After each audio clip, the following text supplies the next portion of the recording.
ایکسپریس ټربیون طالبان نه اعلان شوی اوربند ته چمتو دي. ګرانو کتونکو السلام علیکم. هیله ده تر پایه راسره واوسئ. د پاکستان رسنۍ وایي چې د پاکستان په وړاندیز طالبان اوس دې ته چمتو شوي چې په افغانستان کې روان تاوتریخوالی راکم او په یو نه اعلان شوي اوربند ته موافق وکړي.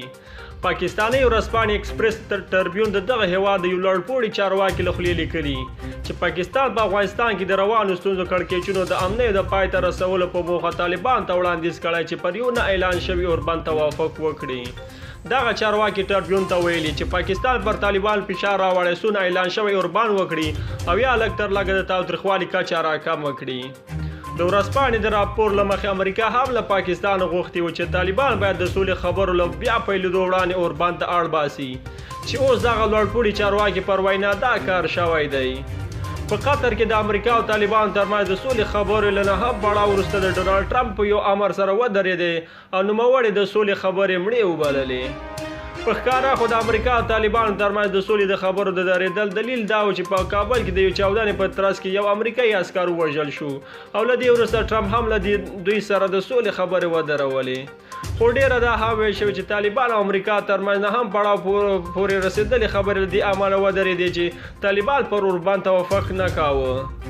په دې وروستیو کې یو ځل بیا د افغان سولې لپاره د امریکا د بهرنیو چارو وزارت استازی زلمی خلیلزاد پاکستان ته لاړ او هلته له طالب استازي ملا برادر سره د سولې د خبرو د بیا پیلېدو هڅې پیل کړي.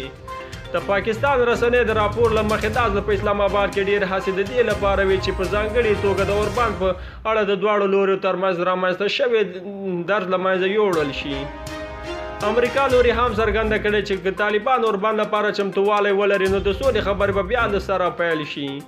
خو طالبان تر اوسه دې وړاندیز ته غبرګون نه دی ښودلی خو د دواړو لور موافقه کړې چې په جنجالي مسایلو کې د پرمختګ لپاره د اعتماد جوړونې ځینې ګامونه واخلي.